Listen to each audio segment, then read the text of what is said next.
Jeff and I going on through his property. We're back, I don't know, half mile or quarter mile, something from where we were, but same pine stand. Look back here. See how close all those trees are? Just take a second and take that in. Well, those weren't planted pines. Someone had harvested trees and just let them volunteer. Mm-hmm. And everyone thinks, oh, I don't need to pay someone to come plant pines. I'll just let them volunteer and cut them again, be wealthy. Well, that never works, folks. I don't mean it kind of works. It never works, because what you get is these trees so thick. I mean, look right there above Jeff. I mean, there's a tree every, 2 or 3 foot. You may not tell the scale on the way I've got the video. And when you go up, see how small, look at all those stems. So tight and so small.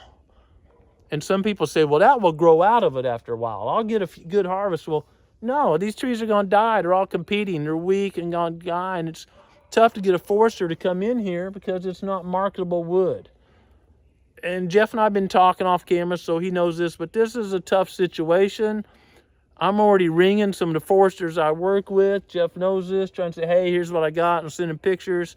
We work with a lot of foresters, loggers throughout the Whitetails range, trying to see if I can find a market. Pine market's down right now, to turn this around to improve wildlife habitat. And loggers, I get hate mail from loggers all the time, but Jeff, here's the deal.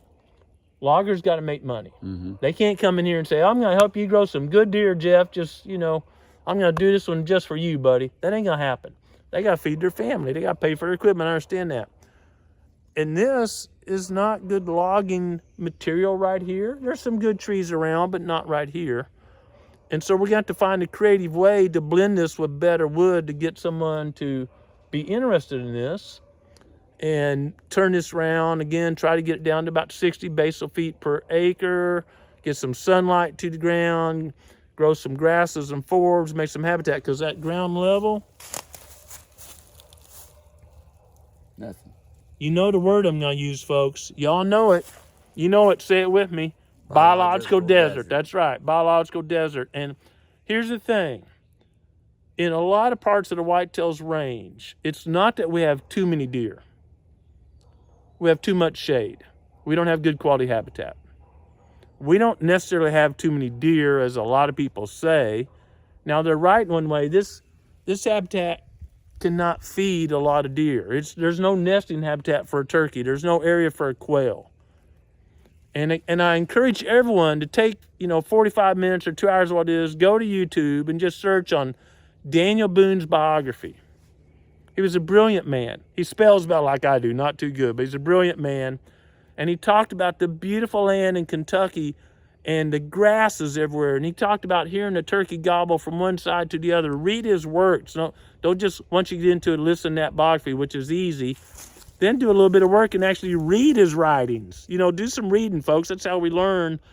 He talks about hearing turkeys from one side state to the other. He could never not hear a gobble. You're going, did I hear turkey? Did I hear turkey?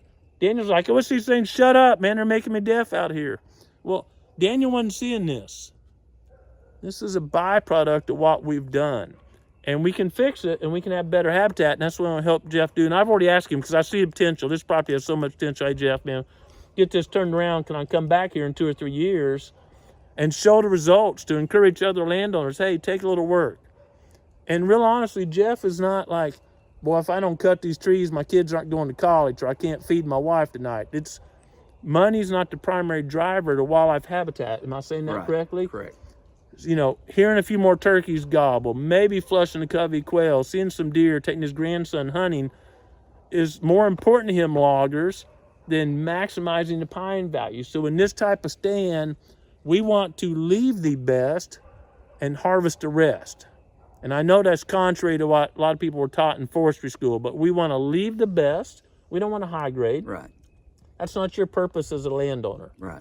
We want to leave the best and take the rest, get some sun down to the ground, grow some great quality native grasses and forbs, the seeds in the seed bank here.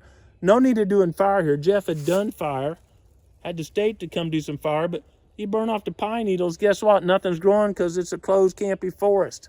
Nothing's growing. I've already told Jeff, don't spend any more money on burning. You're not getting any results out of it right now. We got to get rid of some trees, and then we can burn on a rotation. Burn when God would burn, when it's dry, the humidity's low enough to carry fire at different times of year. When you burn it different times of year, different plants respond, different plant species respond. You get that really diverse plant species culture out there, which is the best quality deer and turkey habitat.